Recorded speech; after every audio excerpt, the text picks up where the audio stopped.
வெளில போனா அடுத்த நாள் சுத்தப்படுத்த உள்ளே அனுப்புங்க. நேரம் வந்து இங்க கடையில எல்லாம் சாப்பிடுறது இவங்க சில பேர் வியாக்கணும். போன தடவை மாதிரி நகம் வச்சு இந்த தடவை இல்லை. ஏன்னா போன தடவை அதிகமா பதிப்பிச்சீங்க புத்தகத்தில் உள்ள புத்தகத்தை, இந்த தடவை புத்தகம் பதிப்பிக்கிறது கம்மியாயிடுச்சுன்னா அது நியாயம்.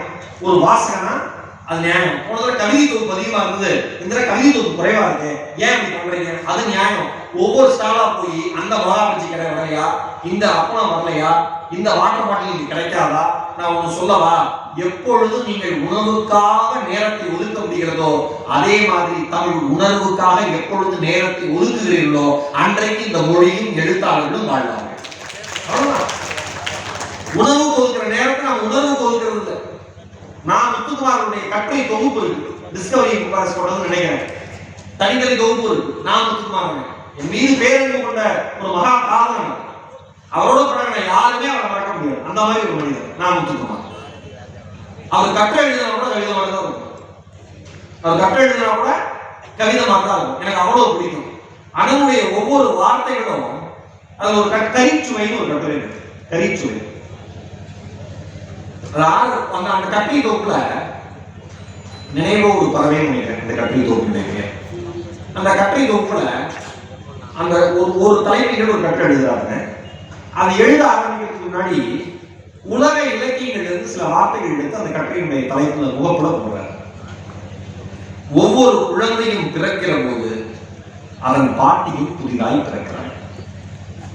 ஒவ்வொரு குழந்தையும் பிறக்கிற போது அதன் பாட்டியும் புதிதாய் பிறக்கிறார். ஆப்ரோ அமெரிக்க பெண் கவிஞர் அலைன் வாக்கர் எழுதின கவிதையோடு அந்த கட்டுரை துவங்குது.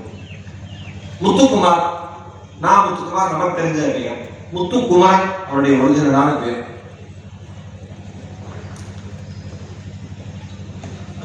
இதை படிச்சு முடிச்சதுக்கு அப்புறம் எனக்கு என்னுடைய பாட்டியினுடைய நினைவுகள் அப்படியே வந்தது.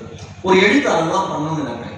ஒரு கவிஞன் வரிகளில் அழுதிருந்தால் படிக்கிறவனும் அழ வேண்டும்.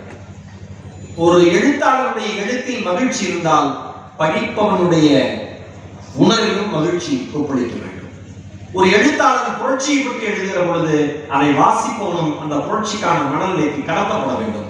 ஒரு எழுத்தாளர் என்பவன் எழுத்தாளன் அல்ல, அவன் சமூகத்தினுடைய கண்ணாடி என்பதை நன்கு வாசிப்பவர்கள் அறிவார்கள். முத்துக்குமாரன் அற்புதமான ஒரு மனிதன். அந்த கரிச்சுவையில ரொம்ப அழகா அவன் எழுதியிருந்தார். அந்த அவங்களுடைய பாட்டியை பற்றி சின்ன வயசுல அம்மா இறந்து போயிடுறாங்க. அதுக்கப்புறம் அப்பாவை பெற்ற அம்மா ஆயா அவங்க தான் வந்து அண்ணனை வளர்க்குறாங்க. பாட்டி யாரு? நான் முத்துக்குமாரனோட ஆயா வீர சைவம், முத்துக்குமாரன் வீர அசைவம். இப்படி ஒரு காம்பினேஷன்ல பாட்டி பேர ரிலேஷன்ஷிப், உறவு, பாட்டி பேர உறவு முறை. அம்மா இல்லாத எனக்கு எனக்கு எனக்கு ரொம்ப பிடிச்ச விஷயம் என்னன்னா, ஒரு மிகப்பெரிய வழியை கூட வாழ்க்கை வழங்கல. இதுவே பொம்பளை சிரிச்சா குடும்பம், இதெல்லாம் ஒரு இவங்களுக்குன்னு ஒரு செட்டப் இருக்கும்ல. இப்படி இருந்தா குடும்பம் விளக்காது, அப்படி இருந்தா குடும்பம் விளக்காது, கிடையவே கிடையாது. என்னை பொறுத்தவரைக்கும் துளி தரையில் வீழ்வதற்கு முன் உங்களை நேசிக்கிற கரங்கள் ஓடி வந்து உங்கள் கண்ணீர் துளிகளை குறைத்து விட்டால் உங்களை விட பெரிய பணக்காரர் இந்த உலகத்தில் வேறு யாரும் இல்லை என்று சத்தியமாக நம்புங்க. நம்புங்க, அவ்வளவுதான். இப்ப நான் இந்த கருத்து பேசுறோம், ஒரே ஒரு நபர் வந்து அனுபவிச்சு அண்ணன் கை தட்டுறாங்க. நல்லா கை தட்டிருக்கணும் அந்த தம்பி. ஏன் நல்லா கை தட்டுறேன்னா, இப்படி ஆரம்பிச்சவரு பக்கத்துல பார்த்தாரு, ரெஸ்பான்ஸ் இல்லை. சரி நாம மட்டும் சத்தமா தட்டிட்டு அப்படின்னு விட்டுட்டார். இது ஒரு குரூப் சைக்காலஜின்னு பேர். பொதுக்குழுக்கான ஒரு உளவியல் மனப்பான்மை.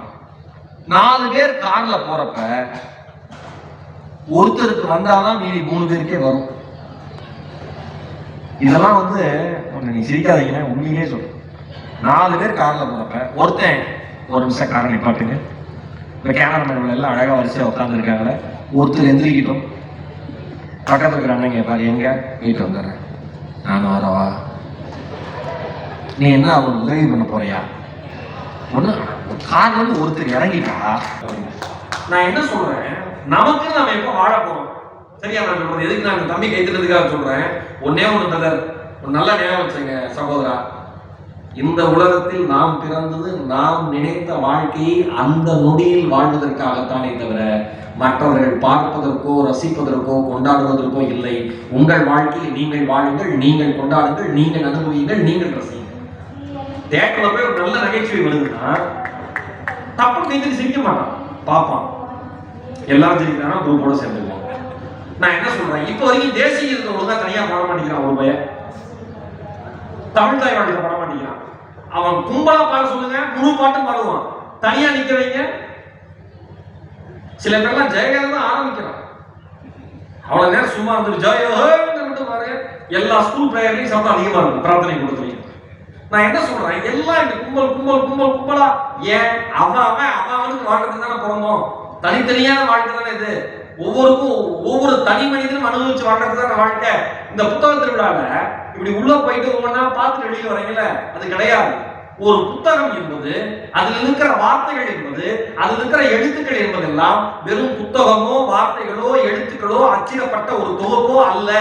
அது அந்த மனிதனுடைய அனுபவம், அந்த எழுத்தாளனுடைய அனுபவம். அந்த எழுத்தாளனுடைய அனுபவம் வாசிப்பவர்கள் மனதிலும் அனுபவத்தை கூட்ட வேண்டும் என்பதற்காக ஒரு எழுத்தாளன் எழுதுகிறார் என்பதை புரிந்து கொண்டால் ஒவ்வொரு கடையிலும் குறைஞ்சது நீங்க 1 மணி நேரமா நிற்பீங்க. ஒவ்வொரு